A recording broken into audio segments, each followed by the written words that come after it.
Gloria a Dios. Promesas al sembrador, basado en Marcos capítulo 4, verso 3. Oíd, he aquí el sembrador salió a sembrar. Pero Marina, si tú eres tan amable, ¿quieres llevar esta presentación a la última imagen de todas, al final de todo? Donde allí tengo una cita que me encanta, es de Robert Louis Stevenson, el escritor de La Isla del Tesoro, entre otros libros. Y dice, no juzgues el día por la cosecha que has recogido, sino por las semillas que has sembrado. Qué sabio, ¿no os parece? ¿Qué estamos aprendiendo en este mensaje que se titula así, Promesas al Sembrador? Que somos sembradores, que junto con el Señor somos sembradores. Él es el gran sembrador, por decirlo así. El Hijo de Dios vino, sembró su vida, sembró la palabra. Somos el fruto de su aflicción, pero todos los que somos también hijos de Dios, somos obreros de su mies. Él es el Señor de la mies, nosotros somos obreros de su mies, colaboradores con Él, sembradores también de su palabra, pero sembradores de todo lo que es de bendición y de todo lo que porta vida, decíamos en el mensaje anterior. Lo que estamos aprendiendo es a ver, a discernir toda nuestra vida en clave de siembra. Desde que te levantas, todo lo que hagas, míralo en clave de siembra. Hoy, por ejemplo, yo tuve la oportunidad de comer con un joven de aquí de la congregación, muy querido, Eric, que pronto va a estudiar a Santa Cruz, Bolivia. Y entonces este ratito que he pasado con él, bueno, yo soy pastor, me toca estar con él. No. Mi mentalidad es, yo veo todo en clave de siembra. Estoy sembrando un tiempo en un buen terreno. Estoy sembrando una comida, estoy sembrando la sabiduría que Dios me ha dado en el corazón de este buen hombre que es Eric Morato. Y todo lo que hago, ¿verdad? Si estoy por las mañanas aquí, ahora que estamos en la escuelita de verano, y estoy orando por los niños, contándoles un cuento, impartiéndoles, estoy sembrando. Amén. Y qué bueno que tú veas todo así. Cuando estás con tus hijos es una siembra en el terreno de tu familia. Cuando estás en la presencia de Dios es siembra. En este caso tienes la responsabilidad de sembrar en tu terreno. Esto lo enseñamos en la ocasión anterior, los terrenos donde sembramos. Y no solamente sembramos en otros corazones, sino que dice, no os engañéis, lo que el hombre sembrare, eso también cosechará. Porque el que siembra para la carne, de la carne cosechará corrupción, pero el que siembra para el espíritu, del espíritu segará ¿qué? Vida eterna. Entonces tú tienes el deber o bien de sembrar para tu carne, en la carne, o bien de sembrar en el espíritu. Y de acuerdo a cómo sembramos, así luego también va a ser la cosecha. Entonces, todo lo que tú hagas, tienes que hacerlo con una visión de sembrar, en clave. O sea, entiende la vida en clave de siembra y eso te hace generoso, eso te hace, no solamente estoy hablando de economía, te hace bendecir a los demás, aprovechar todo lo que tú hagas. Yo todo lo que hago, digo, Señor, dame oportunidades de sembrar amor, de sembrar tiempo, de sembrar sabiduría, de sembrar, no sé, palabra de Dios, de sembrar. Ahora, el punto es a continuación, lo que os quiero compartir. Yo no soy responsable de la cosecha. Yo no tengo el control de la cosecha. No sé si habrá o no habrá cosecha para empezar. Porque la cosecha depende del terreno, por ejemplo. El terreno, la cosecha depende del cielo, de la lluvia, en ese sentido de Dios. La cosecha depende del tiempo de Dios. Y a veces hay gente que se ha muerto sin ver el fruto de lo que ha sembrado. ¿Cuántos testimonios tenemos de padres orando, abuelos orando por su linaje, que le han sembrado la palabra y se han muerto sin ver cumplida la promesa, creen en el Señor Jesucristo y seas salvo tú y tu casa. Pero sembraron, sembraron, sembraron. Nuestro deber es sembrar. No juzgues tu día, el éxito de tu día, por la cosecha que has recogido, sino por las semillas que has sembrado. Cuando te vayas a dormir, evalúes allí cómo ha sido mi día hoy. Piensa, he podido sembrar, he sembrado bien, he sembrado en buen terreno, he podido sembrar en la mañana, en la tarde. Y la cosecha depende de Dios. Lo que sí yo controlo, lo que sí yo administro, me gusta más esta palabra, administro cómo siembro, dónde siembro, cuánto siembro. El que siembra escasamente cosechará. El que siembra abundantemente, abundantemente cosechará. A veces esperamos recoger mucho donde hemos sembrado poco. ¿Verdad? Imagínate, por ejemplo, que en el terreno de plantío de Jehová son nuestros hijos, dice el Salmo. En el terreno de tu familia has sembrado poco, padre ausente, cuerpo presente, mente ausente. O has estado, bueno, sí, trabajando muchísimo, el padre, la madre trabajando muchísimo, no hemos sembrado en nuestros hijos, siembras poco y normalmente cosechas poco, a no ser que ahí intervenga la gracia de Dios, la misericordia de Dios. Pero esa es la excepción del principio, porque es un principio, el de la siembra y la cosecha. ¿No es cierto? Entonces, nosotros sí que tenemos la responsabilidad de la siembra, la siembra, la siembra. Y Dios se tiene que encargar de la cosecha. ¿Cuándo? ¿Cómo vamos a cosechar? ¿Cuándo vamos a cosechar? Eso ya es cosa de Dios. Entonces, estás en 1 Corintios capítulo 3, versículo 5. Si está la iglesia ahí, deme un amén. Amén. Dice, ¿qué pues es Pablo y qué es Apolos? Servidores por medio de los cuales habéis creído.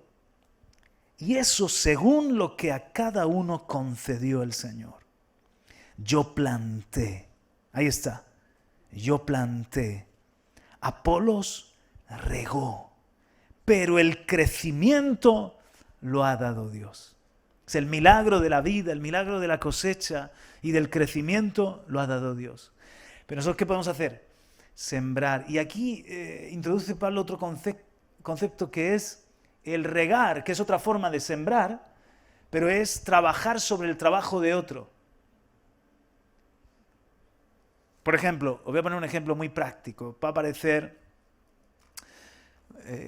una tontería, pero hay una hermana que me escribe y me dice, pastor, ¿puede ministrar a mi hermanita? Es una mujer que está comenzando a venir a la iglesia. ¿Puede ministrar a mi hermanita? Y yo le digo, hermana, mira, vi a los pastores Benjamín y Tamara el otro día pasar 2 o 3 horas con ella. Si yo ahora entro a su labor, si yo ahora entro a ministrar a tu hermana, parto de cero. De alguna forma me pedís ayuda a mí, pero lo ideal es que ellos continúen, porque saben en el punto que lo dejaron. Ahora, otra cosa es que Benjamín y Tamara me digan, no podemos, sigue tú. Y yo me siento con ellos y digo, ¿qué hicisteis? ¿Por qué oraste? ¿Por qué no oraste? ¿Cómo está la cosa? ¿Sabiduría? O que ellos digan, hasta aquí llegamos, no tenemos la gracia para ayudar a esta persona, podéis intentarlo vosotros. Entonces, ellos empezaron a sembrar y ahora yo vengo a regar. Yo no puedo llegar entonces decir, no, lo que ellos han hecho no vale. Sí que vale.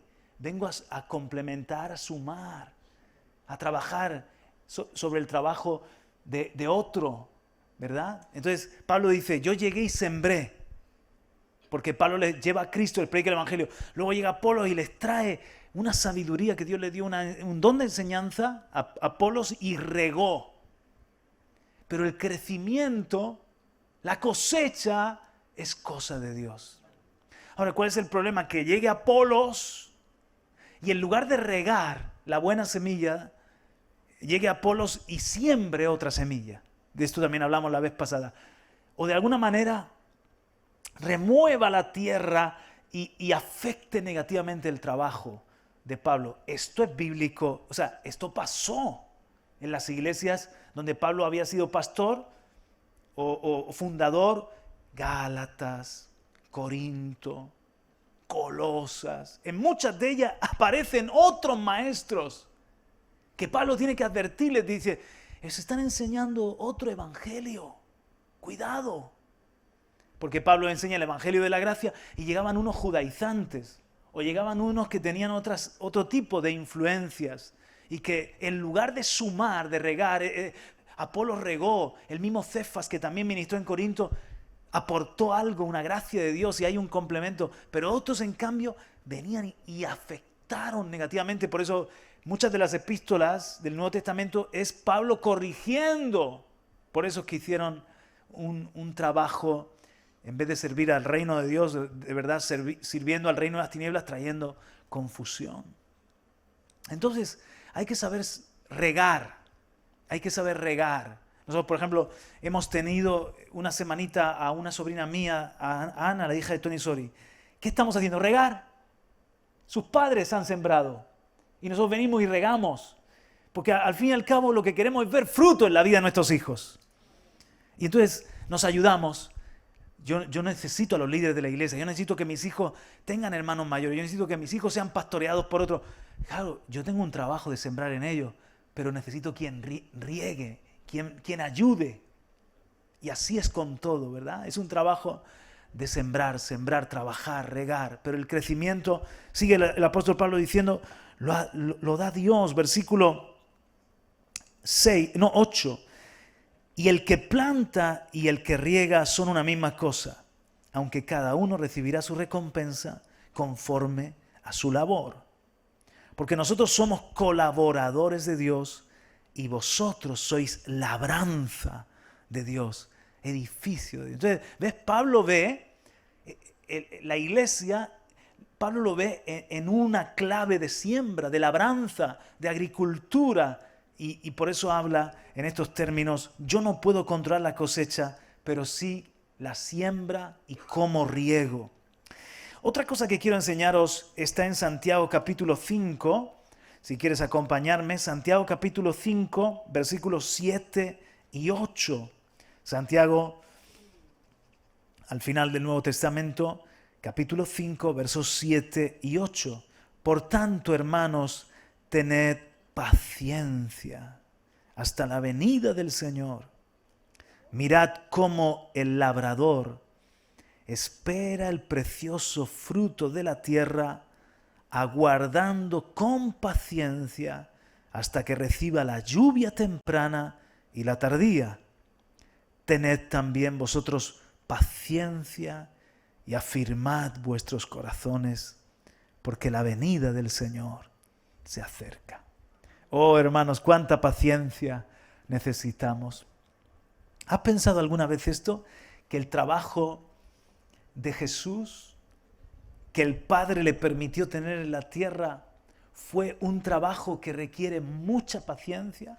El trabajo de carpintero es un trabajo, el que es de la ebanistería y la carpintería, el que es de este gremio sabe que sobre todo antiguamente con esas herramientas rudimentarias, trabajar, lijar, dar forma a la madera, tratar la madera, los barnices, ensamblar. Es un trabajo en un taller donde hace falta paciencia para que la obra quede bien hecha.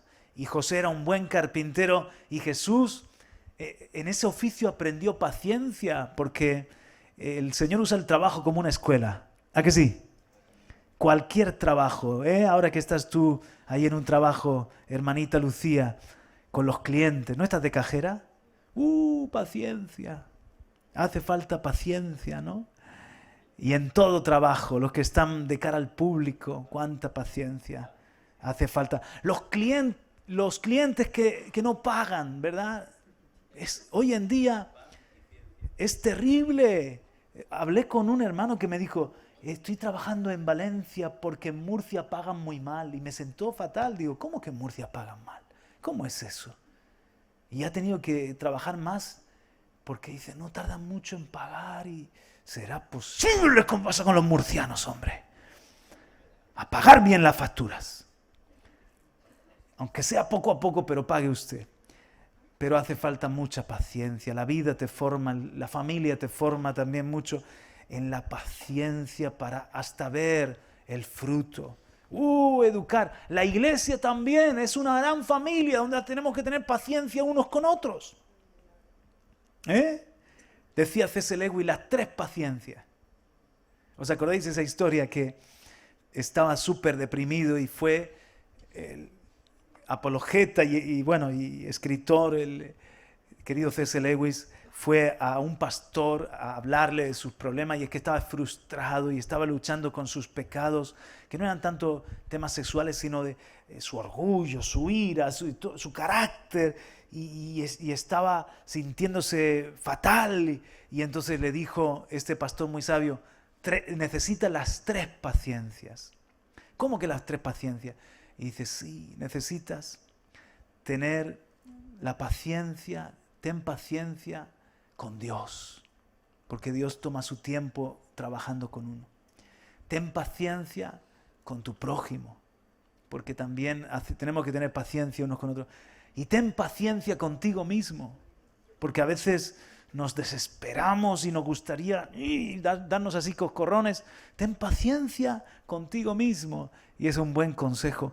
Entonces, la iglesia es una gran familia, necesitamos paciencia unos con otros. Los hermanos aparcacoches, paciencia, como dicen los pueblos de Murcia, paciencia, ¿no? Y también dicen esto a poco a poco. A poco, dicen también. Entonces, paciencia. Esta mañana estábamos aquí con los jóvenes, y hay algunos jóvenes que les gusta menos trabajar. A algunos hay que darles cuerda. Cada 2 por 3 están por ahí como mirando así las musarañas o hablando, entretenidos. Tienes que decirle, ¿pero a qué has venido tú, tío? Venga. Paciencia para todo en la vida, para ver el fruto de nuestra siembra. Amén, hermanos.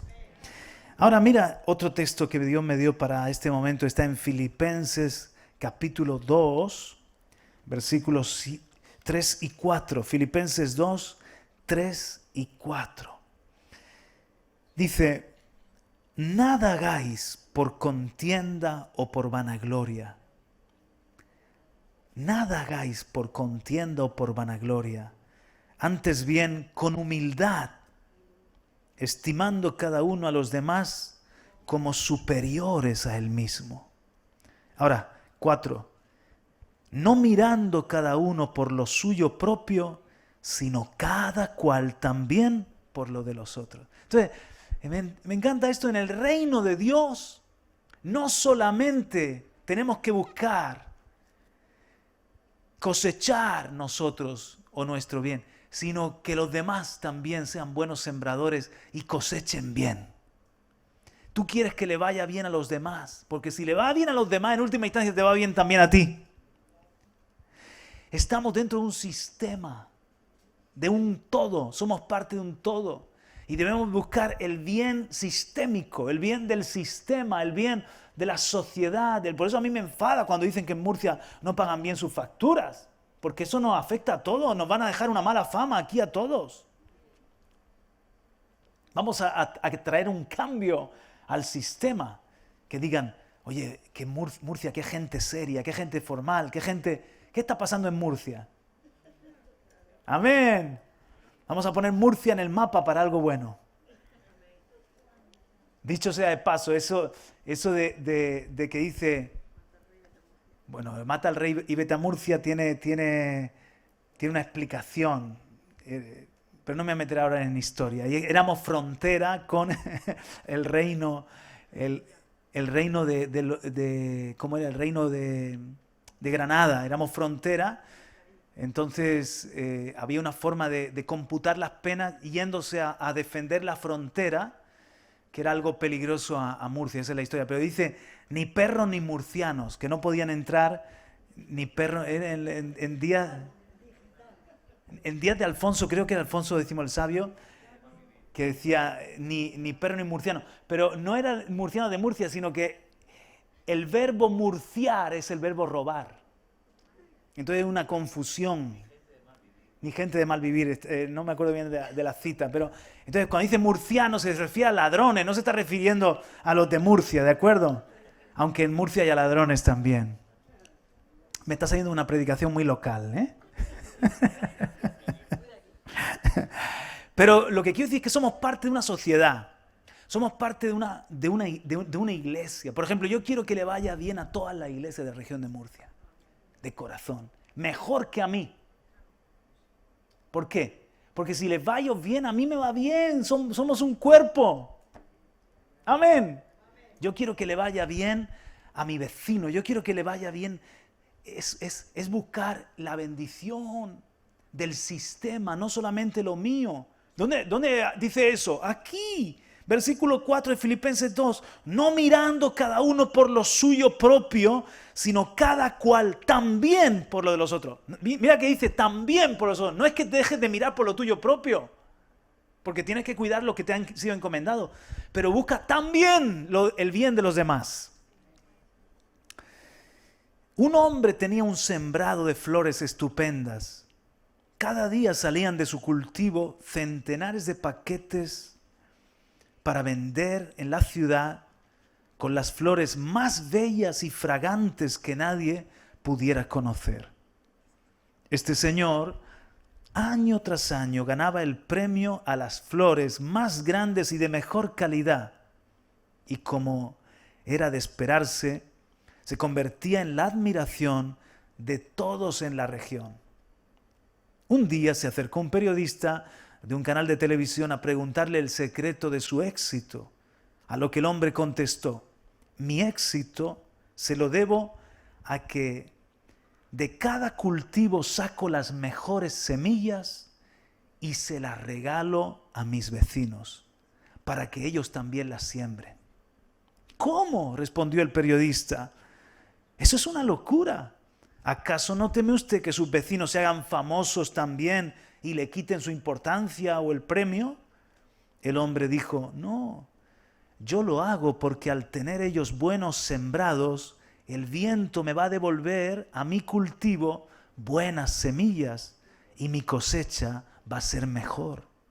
Si no lo hiciera, ellos sembrando semillas de mala calidad, el viento me las trae a mi cultivo, mezclo las semillas y hago que mis flores sean de peor calidad, de mala calidad. ¿Os acordáis la ley que leímos en Deuteronomio? Que no había que sembrar dos clases de semillas en un mismo terreno. Lo mismo ocurre en nuestra vida. Quienes deciden vivir bien deben ayudar a los demás a vivir bien, porque el valor de una vida se mide por las vidas que toca para bendecir a otros. Quienes optan por ser felices deben ayudar a que otros encuentren también la felicidad, porque el bienestar de cada uno está unido al bienestar común.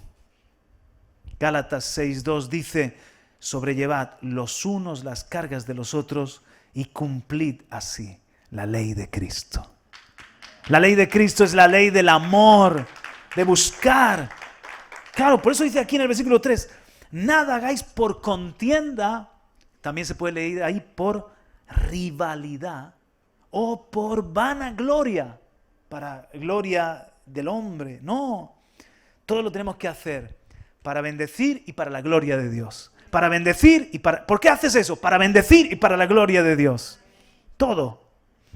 Dice, con humildad, estimando cada uno a los demás como superiores a él mismo. Hay gente que todo lo que hace buscando, ¿qué gano yo con esto? ¿Qué gano yo con esto? Lo que yo he descubierto es que cuanto más siembras y bendices a los demás, antes o después, el viento te vuelve a traer las bendiciones. Denle un aplauso al Señor. Qué bonito es esto. No quiero meterme en lo que vimos, repasar la semana anterior, porque está grabado en vídeo y en audio. Creo yo que está. ¿En vídeo también está? ¿Verdad? Principios del Sembrador, ese se grabó en vídeo y en audio, así que lo podéis ver. Pero sí que quiero seguir con las promesas. Eran 5 promesas. Pues mirad, la primera fue esta. Vete a las 5, Marina, cariño, vete a las 5 promesas a los sembradores. La primera era que nos sustentará y nos dará la semilla y el pan. Está basado en 2 de Corintios, en el capítulo 9, donde dice allí, y el que suministra semilla al sembrador y pan para su alimento. Si tú te conviertes en un sembrador, ¿cuántos quieren aquí ser sembradores? Como un estilo de vida, como una mentalidad, un estilo de vida. Dice aquí hay una promesa en 2 de Corintios 9, versículo 10. Y el que suministra semilla al sembrador, Dios nos va a dar semilla y pan para su alimento. O sea, nos va a dar también el sustento, suplirá y multiplicará vuestra sementera y aumentará la siega de vuestra justicia. Seréis enriquecidos en todo para toda liberalidad, la cual por medio de nosotros produce acción de gracias a Dios. La segunda promesa, vamos con la segunda promesa, al menos que lleguemos hoy a la segunda promesa. Segaremos con júbilo, es la siguiente diapositiva. Segaremos con júbilo. ¿Dónde dice esto? Es en el Salmo 126, versículos 5 y 6. Ahí pasa la siguiente. ¿Puedes tú, campeona? A la siguiente. Eso es. Los que siembran con lágrimas, segarán con gritos de júbilo. El que con lágrimas anda llevando la semilla de la siembra, en verdad volverá con gritos de alegría, trayendo sus gavillas. Se siembra con esfuerzo, se siembra con sudor. Sin muerte, decíamos la semana pasada, sin muerte no hay vida. Si el grano de trigo no muere, queda solo, mas si muere, lleva mucho fruto. En la siembra hay muerte, hay un dar, hay un desprendernos, hay un invertir. Pero no tenemos que ver la siembra como pérdida, sino como inversión. No tenemos que ver la siembra como que nos empobrecemos, sino como que ganamos. Porque estamos siendo de bendición. Sembramos con lágrimas, con sudor. Jesús sembró con sudor de sangre. Jesús sembró con lágrimas. ¿Os acordáis cuando lloró sobre Jerusalén? Jesús sembró, en definitiva, con su vida entregada hasta la muerte. Pero luego, cuando resucitó, ¡qué gozo! ¡Qué gozo en el cielo! Cosechó con gritos de júbilo. ¡Qué gozo por la eternidad! Es más, Jesús cuando sembró, dice que puso delante de él el gozo. Por el gozo puesto delante de él, sufrió la cruz, menospreciando la vergüenza. Y sería muy interesante para nosotros que aunque sembremos con lágrimas, pensemos en el gozo que viene después. Pensemos en que nuestro esfuerzo va a merecer la pena. Que los padecimientos del tiempo presente no se pueden comparar con la gloria venidera. Que cuando servimos al Señor, el Señor no es injusto para olvidarse de nuestra obra de amor y del bien que hacemos sirviendo a los demás. No se olvida, no es injusto. Él sabe recompensar. ¡Aleluya! Quiero terminar en este día con una historia que no sé si la conocéis o no. Y para mí es una historia impresionante, conmovedora. En el año 1921, David Flott y su joven esposa, Svea, y su pequeño hijo de 2 años dejaron Suecia rumbo al interior de África. Viajaban con otra joven pareja misionera y estas 2 parejas habían sido miembros muy activos que cantaban en el coro de la iglesia. Svea, por cierto, tocaba el violín y era solista, una cantante fabulosa. Pero comprometieron sus vidas para llevar el Evangelio a las tribus perdidas de África. Estaban llenos de entusiasmo, de optimismo, al punto que cruzaron las montañas del Congo a golpe de machete para comenzar su ministerio en un lugar todavía indeterminado por ellos.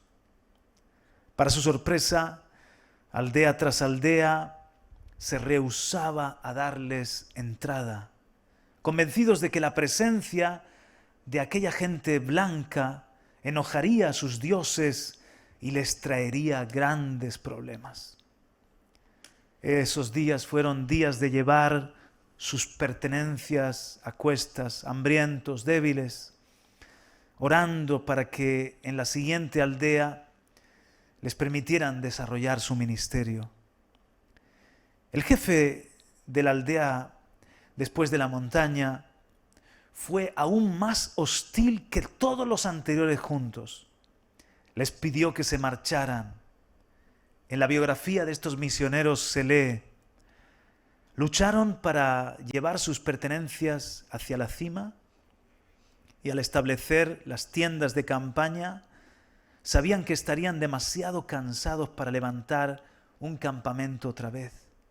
Decidieron entonces limpiar el terreno, construir una choza de barro al día siguiente, empezar el trabajo haciendo lo mejor que pudieran para soportar la hostilidad de los aldeanos. Durante las siguientes semanas de agonía, que se convirtieron en meses, David y Svea Flot lucharon para aprender la lengua suajili, y junto a los Erickson, el otro matrimonio, trataron en todo lo que podían acercarse al jefe de la tribu. Si el jefe de la tribu les daba acceso, tendrían acceso a toda la tribu. Pero este señor endureció aún más su corazón contra ellos. Los aldeanos tenían prohibido visitar a los misioneros. Solo a un pequeño niño se le permitiría ir y venderles pollos y huevos. David estaba sorprendido de la insistencia de su esposa de que aunque no fueran capaces de entrar a la aldea ni de alcanzar todo África para Cristo, al menos pudieran ganar a ese niño para el Evangelio. Así que cada vez que el niño les visitaba, ella le demostraba amor y le daba atención, hasta que los otros misioneros vieron cómo un día ella se arrodilló junto al niño y lo guió en una oración de arrepentimiento. El niño tuvo que guardar como un secreto esa decisión por Cristo, porque probablemente si confesaba que había creído en el Dios de los blancos, no podría volver a visitar a David y a Svea. Para los otros esta misión fue un fracaso. Un día los Erickson decidieron dejar a los Flot y volver a la estación misionera que estaba cientos de kilómetros atrás. Más tarde, Svea anunció que estaba esperando su segundo niño. Ella estaba muy débil y David temía lo peor. Ya era tarde para viajar a través de la jungla del Congo belga. El niño tendría que nacer en la choza en lo alto de la montaña. El muchacho cristiano llevó la noticia a la aldea y sorprendentemente el jefe permitió que una partera de la tribu colaborara en el parto. Cuando el bebé ya estaba en fecha para nacer, Svea Flot se contagió de malaria. Cuando la matrona de la tribu llegó, Svea gemía de fiebre. Su niña nació y Svea susurró que su nombre sería Aina, un clásico nombre sueco para las niñas. 17 días después, Svea Flot falleció. Desesperado y lleno de una amarga rabia, David enterró a su esposa de 27 años. ¿Cómo cuidaría a su pequeño que tenía apenas 2 añitos, y a una bebé recién nacida sin ayuda. Contrató a un hombre de la aldea y llevó a sus hijos a la estación misionera kilómetros atrás. Para él habían terminado el ministerio, el evangelio y su relación con Dios. Hasta donde él sabía, Dios le había quitado la vida a su esposa y su ministerio era un fracaso, una trágica pérdida. El problema era que al volver a Suecia, nadie podría cuidar de su pequeña bebé. Los Eriksson no habían podido tener hijos y David les ofreció la oportunidad de adoptar a Aina. Ellos accedieron gustosos. Ahora David podía volver con su hijo, abandonar la estación misionera y nunca más volver a pisar el Congo. De hecho, al dejar el lugar, decidió no volver su rostro atrás. Antes de que la niña Aina tuviera 1 año, Joel y Berta Eriksson fueron envenenados por nativos y con 1 día de diferencia ambos murieron. Aina se quedaba otra vez sin padres. Entonces fue reclamada por otra pareja de misioneros que ya tenían su propia hija. Con 3 años de edad, Aina y sus padres adoptivos dejaron África y se establecieron en la ciudad de Minneapolis, estado de Minnesota, en Estados Unidos. Su nombre sueco fue cambiado por Agi. Aina escribiría luego que, aún siendo niña, ella sabía que era diferente. Fue conocida como la hija de la misionera que murió en la montaña, rescatada por misioneros que fueron envenenados, y realmente, como dice el título de su biografía, era una niña sin país. Con el tiempo, Aina asistió al colegio bíblico North Central, donde conoció a un joven prometedor, Dewey Hurst, que entraba de tiempo completo al ministerio. Pasaron los años. Aina no tenía ninguna información de su padre. Sabía poco de su pasado. Solo sabía el nombre de sus padres y de qué lugar de Suecia eran, pero poco más. No tenía tiempo de pensar en ello, con un esposo y una familia ocupados de lleno en el ministerio. Por cierto, su esposo había sido nombrado presidente de un colegio bíblico en otro estado. Un día, en forma inesperada, una revista sueca aparece en su buzón. Ella no tenía idea de quién la enviaba y, por supuesto, no entendía nada del contenido. Pero al pasar las páginas, una fotografía acaparó su atención. La foto de una pequeña cruz blanca enterrada con el nombre de Svea Flot. Se montó en el automóvil buscando a un profesor sueco del colegio bíblico. 2 misioneros, caminando por la selva, llegaron a una aldea en el Congo belga y habían tomado esa foto. Averiguando en la aldea, les habían contado la historia que reproducían en el artículo de la revista.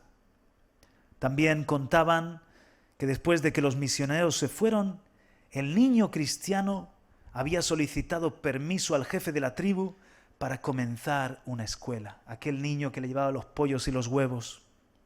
Gradualmente, este joven, ahora muchacho, fue maestro y líder. Enseñó el evangelio a todos sus estudiantes y luego a sus padres. Y hasta el jefe de la tribu aceptó a Jesucristo. Ahora esa aldea tenía 600 creyentes y una iglesia muy activa.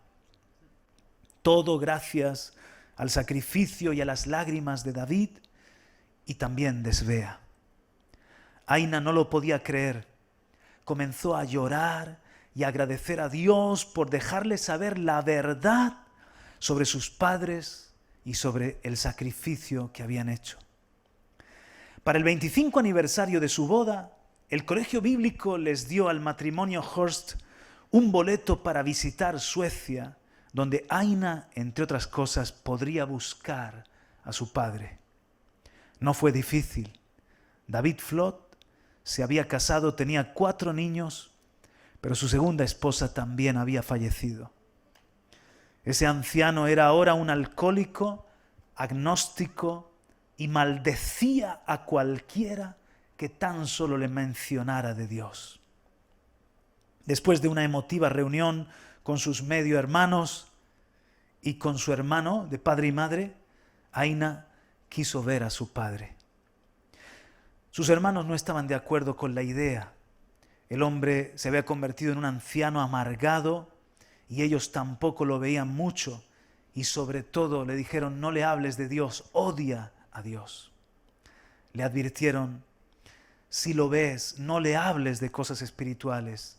Cuando escucha el nombre de Jesús, estalla en furia. Aina estaba determinada a ver a su padre. Al fin la llevaron a su apartamento.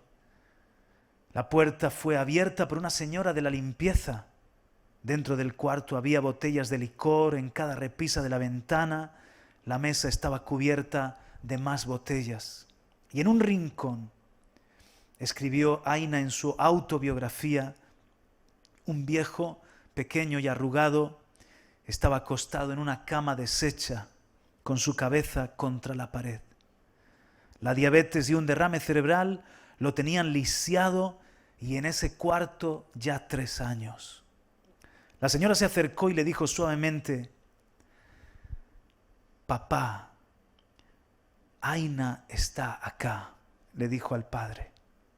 Él se dio vuelta y tomó la mano de su hija. ¿Papá?, dijo Aina. Comenzó a llorar. Aina, dijo el anciano, nunca quise dejarte. Está bien, papá, dijo Aina mientras tomaba las manos de su anciano padre. Dios cuidó de mí. Él se puso rígido, dejó de llorar y contestó: Dios nos olvidó a todos. Nuestras vidas están así gracias a Él. Estuve en África todo el tiempo y solo un niño pequeño aceptó a Cristo, y luego perdí a tu madre. Papá, tengo una historia que contarte. No fuiste al África en vano. Mamá no murió en vano. El niño pequeño que ganaron para el Señor, ustedes dos, creció. Y toda la aldea a día de hoy cree en Jesucristo. Hoy, 40 años después, hay 600 personas en ese lugar que sirven al Señor porque tú escuchaste el llamado, papá, y obedeciste a Dios. David Flott se dio vuelta despacio hasta que sus ojos se cruzaron con los de Aina. Ahora eran ojos de esperanza. Deseaban que eso fuera verdad. Deseaban que la agitación de su vida terminara de algún modo. Papá, esta historia es verdadera. Tenemos un Dios grande. Las lágrimas volvieron a su rostro y comenzó a hablar. Al fin de esa tarde, por la bondad de Dios, se arrepintió de sus pecados y restauró su comunión con Jesucristo. Aina y su esposo volvieron a América, pero unas pocas semanas después, David Flott partió a la patria celestial en paz con Jesucristo. Luego le contarían a Aina que en las últimas horas de su vida, ya delirando, solo podía hablar en suajili. Ahora, déjeme darle un apéndice a esta historia. Pasaron los años y Aina y su esposo fueron a una conferencia evangelística en Londres. Varios líderes de diferentes denominaciones y asociaciones de iglesias de África fueron a dar reportes o testimonios de la obra. Uno de ellos era de Zaire, superintendente de la Asociación de Iglesias Nacionales de ese país. Representaba a 100.000 creyentes bautizados. Habló elocuentemente sobre la difusión del Evangelio en su país. Dijo: tenemos 32 estaciones misioneras, un hospital de 120 camas, varias escuelas cristianas y nuestras iglesias tienen hoy más de 100.000 cristianos bautizados. Al final, Aina corrió hacia ese hombre y le hizo algunas preguntas, una en particular. Les dejo leer lo que ella misma dijo. Esta es la conversación. Señor, ¿conoció usted a una joven pareja misionera llamados David y Svea Flot? Ellos estaban en una estación misionera y lo único que sé es que estaban en la cima de una montaña. Sí, madame, contestó él. Yo solía venderles pollos y huevos. Fue Svea Flot la que me guió a Cristo. ¿Quién es usted? Yo soy la hija de Svea Flot. Yo nací en esa montaña. Las lágrimas rodaron por las mejillas de ese hombre, me abrazó y en su estilo africano me sostuvo y comenzó a bailar, sollozando desde lo profundo de su alma. Muchas veces me pregunté, decía este apóstol llorando, ¿qué le había sucedido a esa pequeña niña cuya madre murió por causa de nosotros? Y me dijo, debes volver a tu lugar de nacimiento. Tu madre es la persona más famosa de nuestra iglesia. Ella accedió. Después de unos meses, Aina y su esposo hicieron el largo viaje de vuelta a ese lugar tan especial. De hecho, llegaron al lugar donde su padre la dio en adopción a los Erickson. En ese lugar, ella había vivido y jugado en el barrio con sus amigos africanos, aprendiendo la lengua suajili. Visitó la tumba de sus padres adoptivos. Llegó a la aldea y había cientos de personas esperándola en medio de un arco de flores. Aina escribió, el pastor de la aldea me guió a la cima del monte. Toda la gente nos seguía, unas 700 personas. En la cima había un lugar llano bajo un bosquecillo de árboles. El pastor señaló con el dedo y dijo, este es el lugar donde tus padres hicieron la choza donde naciste. Luego se dio la vuelta y señaló sin decir palabra una tumba rodeada de cemento, una palmera cerca y debajo todo el valle. Una cruz blanca rezaba Svea Flot, 1896-1923.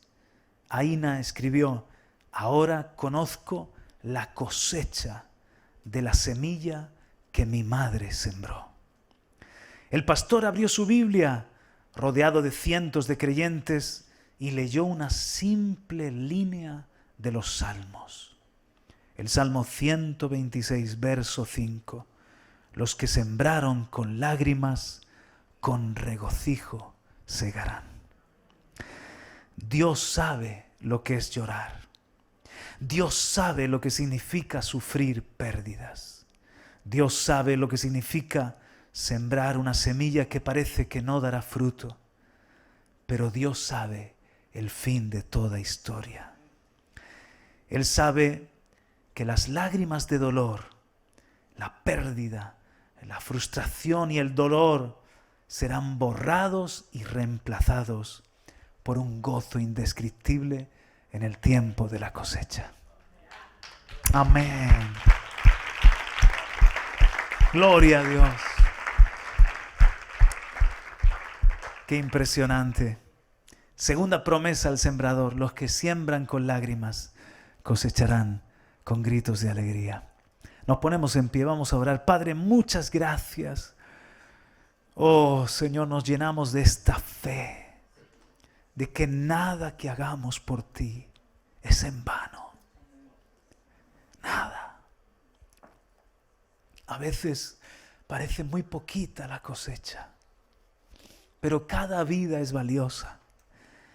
Cada vida vale más que todo el oro de este mundo, la sangre derramada por ti en la cruz. Además, Señor, tú eres el Dios de las maravillas, como hemos visto en esta historia real. Tú eres el Dios de los milagros. Y como no sabemos, Dios mío, la forma en la que un niño se forma en el vientre de su madre, así de misteriosa es tu obra. Parece oculta hasta el día que vemos la luz, viene a la luz y nos damos cuenta de que es algo maravilloso. Señor, que cobremos ánimo todos los sembradores y que nunca nos quejemos. Ayúdanos a tener paciencia hasta ver la cosecha. O quizás la vea la siguiente generación, pero nada de lo que hacemos aquí en esta tierra es en vano, Señor.